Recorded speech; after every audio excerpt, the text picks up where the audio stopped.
देश में पिछले 24 घंटों में कोरोना के 3000 से अधिक नए मामले आए सामने। हार्ट अटैक से होने वाली मौत और कोविड के बीच संबंध का आकलन करने के लिए ICMR कर रहा है अध्ययन। हरियाणा में रेलवे इलेक्ट्रिफिकेशन का काम 100% पूरा। रेल मंत्री अश्विनी वैष्णव ने ट्वीट के माध्यम से दी जानकारी। प्रधानमंत्री ने हरियाणा को दी बधाई।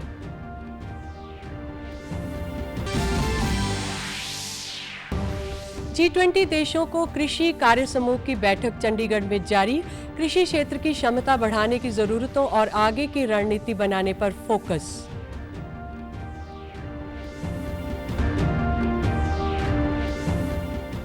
और देश भर में आज महानवमी और राम जन्मोत्सव पर्व की धूम। मंदिरों में उमड़े श्रद्धालु। राष्ट्रपति, प्रधानमंत्री और मुख्यमंत्री ने देशवासियों को दी शुभकामनाएं।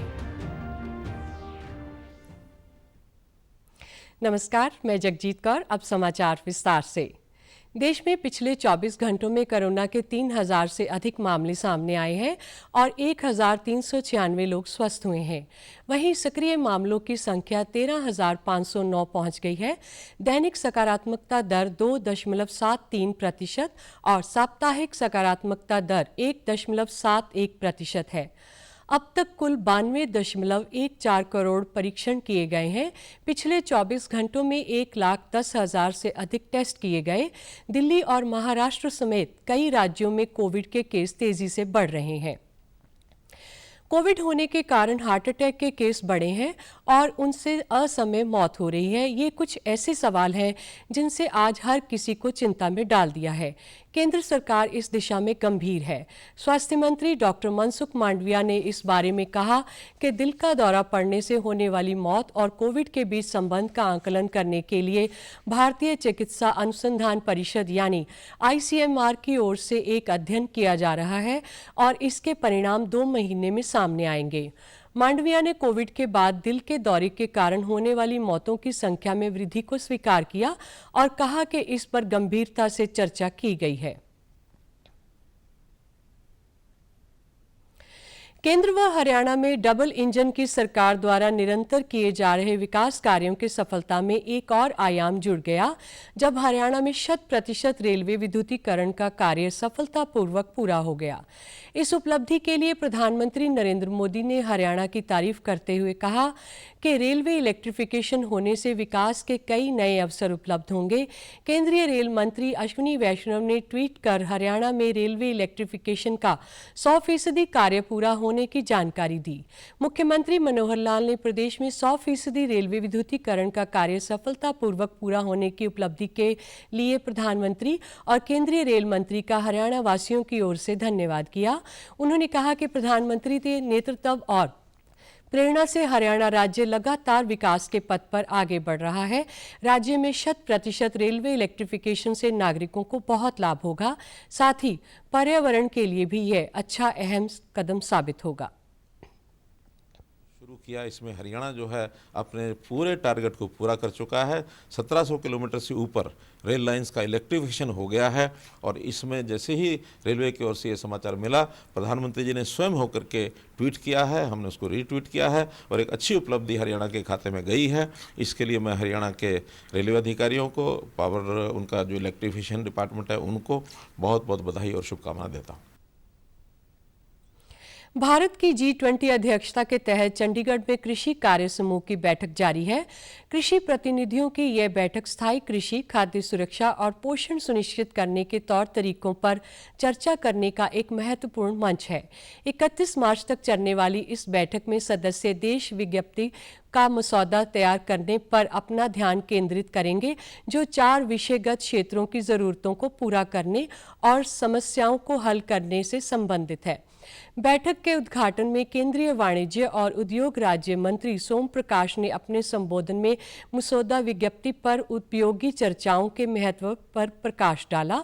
उन्होंने कहा कि यह चर्चा कृषि क्षेत्र के विकास के लिए आगे बढ़ने के रास्ते पर आम सहमति बनाने की दिशा में आगे बढ़ेगी और हमें विश्वास है कि हम इसे हासिल करेंगे। हमें वैश्विक कृषि परिदृश्य को चुनौतियों से निपटने और क्षेत्र के सतत विकास को सुनिश्चित करने के लिए one earth, one family and one future की भावना से मिलकर काम करने की जरूरत है। As wheat, rice, maize, agriculture outsourcing, significant proportion of the state's GDP and employs a significant percentage of population. The fertile soil, ample irrigation, and favorable climate of the two states makes them ideal for agriculture, and both states have made significant strides in agricultural production, mechanization, and modernization in recent years. देश और प्रदेश में महानवमी और राम जन्मोत्सव के पर्व श्रद्धा और उल्लास के साथ मनाए जा रहे हैं। आज के दिन मां के सिद्धिदात्री स्वरूप को पूजा जाता है। देश भर के शक्ति पीठों और तमाम मंदिरों में श्रद्धालुओं की भीड़ देखी जा रही है। इसके अलावा आज राम जन्मोत्सव भी है। राष्ट्रपति द्रौपदी मुर्मू ने राम जन्मोत्सव के अवसर पर देशवासियों को शुभकामनाएं देते हुए अपने ट्वीट संदेश में कहा कि मर्यादा पुरुषोत्तम श्री राम के चरित्र से त्याग व सेवा का अमूल्य संदेश मिलता है। सभी देशवासी प्रभु राम के उच्च आदर्शों को आचरण में ढालें और एक गौरवशाली भारत के निर्माण के लिए स्वयं को समर्पित करें, ऐसी मेरी मंगल कामना है। प्रधानमंत्री नरेंद्र मोदी ने रामनवमी के पावन पुनीत अवसर पर सभी देशवासियों को शुभकामनाएं देते हुए अपने ट्वीट संदेश में कहा, त्याग, तपस्या, संयम और संकल्प पर आधारित मर्यादा पुरुषोत्तम भगवान रामचंद्र का जीवन हर युग में मानवता की प्रेरणा शक्ति बना रहेगा। रामनवमी के अवसर पर मुख्यमंत्री मनोहर लाल आज पंचकुला स्थित शक्तिपीठ माता मनसा देवी के दरबार में माथा टेकने पहुंचे। इस अवसर पर उन्होंने माता मनसा देवी का आशीर्वाद लिया और पूजा अर्चना की। मुख्यमंत्री ने हवन यज्ञ में आहुति डालते हुए प्रदेश की सुख समृद्धि की कामना की और उसके बाद कंजक पूजन कर अपनी पूजा संपन्न की। इस अवसर पर मीडिया से बातचीत में मुख्यमंत्री ने बताया कि माता मनसा देवी श्राइन बोर्ड की कार्यकारिणी ने मंदिर में आने वाली संगत के लिए एक कई विकास कार्य किए हैं। उन्होंने कहा कि दान पात्रों में दक्षिणा के माध्यम से जो पैसा मंदिर को दिया जाता है वह दान 22 करोड़ 20 लाख रुपए का अनुमान लगाया था, लेकिन 28 फरवरी तक 26 करोड़ 25 लाख रुपए आए हैं। यहाँ के दर्शनार्थी उनकी संख्या बढ़ रही है और जो ये अनुमान करते हैं कि हर वर्ष कितना यहाँ पर दर्शनार्थियों के माध्यम से योगदान किया जाता है, चाहे वो दान पात्र के माध्यम से, दक्षिणा के माध्यम से, वो पिछले अनुमान से भी वृद्धि हुई है। 22 करोड़ 20 लाख रुपए का इन्होंने अनुमान लगाया था, जो कि कल सुबह तक, अर्थात अब इसमें 3 दिन का और जुड़ना है, यानी 29, 30, 31, 28 शाम तक का जो कुल कलेक्शन है 26 करोड़ 25 लाख, अर्थात 4 करोड़ रुपया उसमें और अधिक हुआ है। तो मैं समझता हूँ कि इस मंदिर के प्रति जो श्रद्धा, श्रद्धालुओं की जो भावना है, उस नाते से लगातार यहाँ वृद्धि हो रही है। मुख्यमंत्री मनोहर लाल ने आज चंडीगढ़ में विश्व महिला बॉक्सिंग चैंपियनशिप विजेता स्वीटी बुरा और नीतू घनघस को सम्मानित किया। मुख्यमंत्री ने उन्हें हरियाणा उत्कृष्ट खिलाड़ी सेवा नियम के अंतर्गत ग्रुप बी की नौकरी का ऑफर लेटर और 40 लाख रुपए की राशि पुरस्कार स्वरूप भेंट किए। सीएम ने कहा कि यह गर्व का विषय है कि हमारी बेटियां खेल क्षेत्र में दुनिया भर में लगातार हरियाणा का नाम चमका रही हैं। उन्होंने दोनों खिलाड़ियों के उज्जवल भविष्य की कामना की। गांधी जी का मानना था कि प्रौद्योगिकी मानवतावाद के खिलाफ है। तब से दुनिया बहुत बदल गई है और आज तकनीक के बिना दुनिया की कल्पना भी नहीं की जा सकती।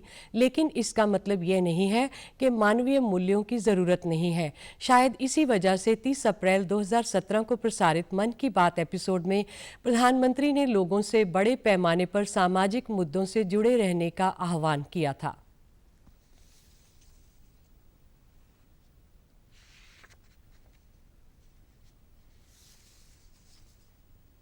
अच्छी बात है और करना भी चाहिए, लेकिन ये भी देखिए कि अपने भीतर जो ह्यूमन एलिमेंट है वो तो कहीं कुंठित नहीं हो रहा है। हम मानवीय गुणों से कहीं दूर तो नहीं चले जा रहे हैं। स्किल डेवलपमेंट में इस पहलू पर थोड़ा बल दिया जा सकता है क्या? टेक्नोलॉजी से दूर खुद के साथ समय गुजारने का प्रयास, संगीत का कोई वाद्य सीख रहे हैं, कोई नई भाषा के 5-50 वाक्य सीख रहे हैं, तमिल हो, तेलुगु हो, असमिया हो, बांग्ला हो, मलयालम हो, गुजराती हो, मराठी हो, पंजाबी हो, कितनी विविधताओं से भरा हुआ देश है।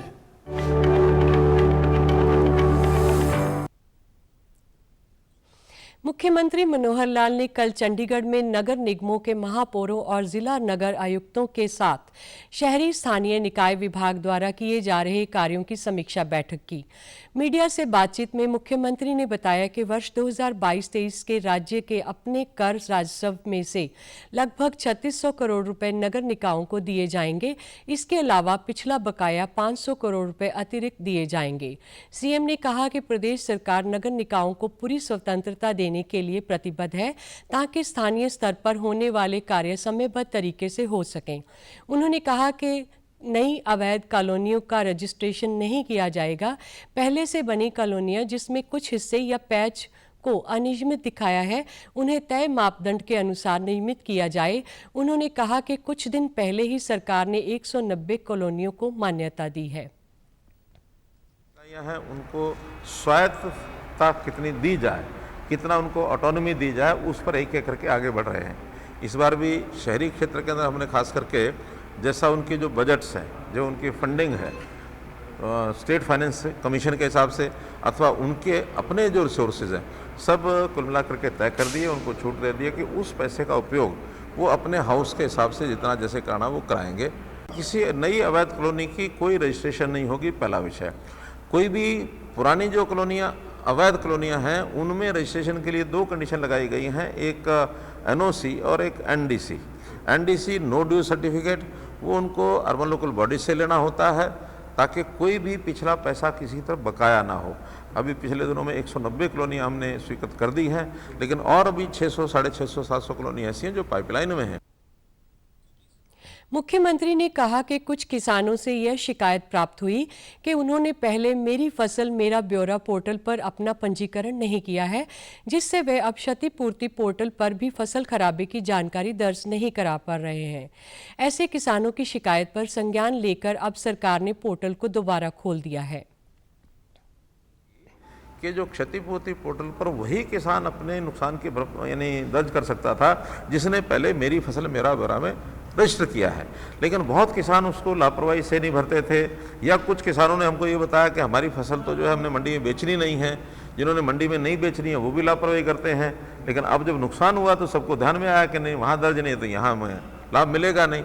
हमने उनकी बात ध्यान में कर करके जिस जिस एरिया में ये समस्या थी वहाँ सब दोबारा से पोर्टल खोल दिया है। उप मुख्यमंत्री दुष्यंत चौटाला ने आज हिसार के विभिन्न विधानसभा क्षेत्रों की 19,742.49 करोड़ रुपए की 93 परियोजनाओं का उद्घाटन व शिलान्यास किया। साथ ही उन्होंने हिसार एयरपोर्ट का भी निरीक्षण किया। इस मौके पर उन्होंने अधिकारियों को एयरपोर्ट पर चल रहे विकास कार्यों में तेजी लाने के निर्देश दिए। उन्होंने कहा कि हरियाणा को एविएशन के क्षेत्र में आत्मनिर्भर बनाना ही हमारा लक्ष्य है। इस उद्देश्य से हिसार हवाई अड्डा प्रदेश के लिए मील का पत्थर साबित होगा। पहले फेज में 1200 एकड़ और दूसरे फेज में 1800 एकड़ का कार्य होगा। उप मुख्यमंत्री ने कहा कि हिसार एयरपोर्ट में रनवे का कार्य लगभग पूरा हो चुका है। एयरपोर्ट के लिए लाइट्स और मौसम उपकरणों के ऑर्डर कर दिए गए हैं। इसके अलावा उन्होंने कहा कि हिसार से लुवास और HAU विश्वविद्यालय के साथ DD किसान चैनल पर 8 घंटे का टाइम स्लॉट चलाने की योजना पर विचार किया जा रहा है। मई के मिड में कंप्लीट हो जाएगी। वॉच टावर्स जो आगे लगने हैं, आज उनका भी इनॉग्रेशन किया गया है कि वॉच टावर्स के पुलिस के जो हमारे साथी हैं निगरानी में रहेंगे, उस व्यवस्था को भी प्रॉपरली इंटरनेशनल स्टैंडर्ड के साथ हम मॉनिटर कर पाए। जो एडवांस लैंडिंग सिस्टम के लिए लाइटें लगनी है वो आ चुकी हैं, कोर कटिंग हो चुकी है। फ्लड लाइक सिचुएशन भी हमारा कैसे एयरपोर्ट सुरक्षित रहे उसके ऊपर काम शुरू कर दिया गया है। जो डीडी किसान है चैनल, जिसका ऑपरेशन आज पूसा से किया जाता है, उसका एक सब सेंटर हिसार शिफ्टिंग के ऊपर उनने फाइल चलाई है। मुझे पूर्ण उम्मीद है कि जल्द डीडी किसान को 8 घंटे तक का रिले HAU लुवास की मदद से हम हिसार से करवा पाएंगे, क्योंकि केंद्र सरकार ने निर्णय लिया है कि अब खबरें फटाफट।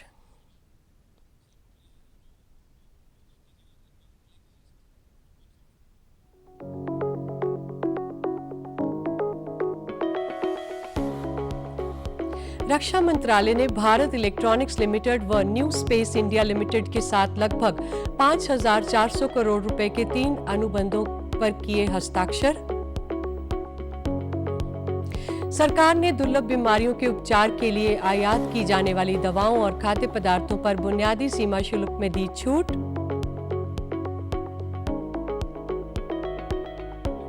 रामनवमी पर अयोध्या जाने वाले श्रद्धालुओं को हेलीकॉप्टर से भगवान राम से जुड़े स्थलों से करवाए जा रहे हैं दर्शन। ये सुविधा आम जन के लिए 15 दिनों तक रहेगी। और उप मुख्यमंत्री दुष्यंत चौटाला ने पंचकुला में आबकारी एवं कराधान विभाग के लिए 15 नई आर्टिगा गाड़ियों को हरी झंडी दिखाकर किया रवाना। समाचारों में आज इतना ही। नमस्कार।